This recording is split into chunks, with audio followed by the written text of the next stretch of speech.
Hey everybody, Roger Levin here with your specialty practice production pearl of the week. Let's talk for a minute about a conversation I had with a group of specialists last week that are in a study club that invited me to come in and present an all-day program. And the program was on referral marketing. And we started talking about professional relations coordinators, those PRCs I talk about a lot. And I want to share with you very bluntly, transparently, and straightforwardly, that's not actually a word, what the discussion was about. It was about the fact that the PRC is probably the single most valuable staff member you have. I'm not pitting team members against each other. Everybody has an enormously important role to play. But what is the most important factor in specialty practice success?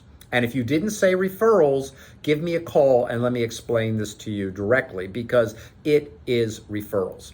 And if referrals are the single most important factor in specialty practice success, then the PRC, who's responsible to grow referrals and referral sources, is the single most important team member. Now, if you're a team member watching this, don't get bent out of shape. It's not that you're not incredibly valuable, but the problem is, and the discussion was, we often take our PRCs for granted.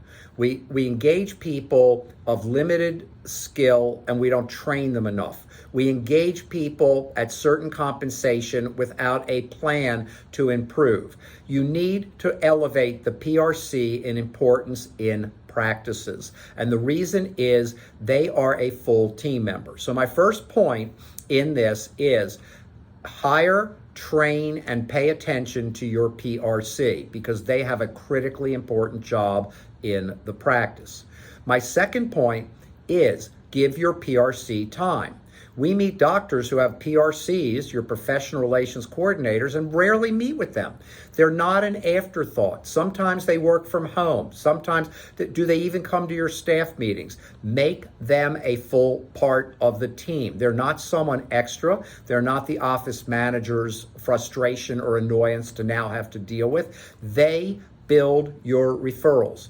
Referrals build your production. So I'm trying to sound real dogmatic and strong about this because I want to get my point across. This was a great discussion with these 25 doctors that I met with in this national study group, and they ate it up because they suddenly realized some of them are taking their PRCs for granted, not spending enough time, not designing the right compensation plans, and paying a price for it. Now, when times are good, you can ignore all that. But the economy's changing. When economies change, referring doctors, keep more, refer less, more patients turn down treatment, get ahead of the curve, and get your PRC elevated to the highest level of performance. As always, I wish you increased practice production and referrals every year.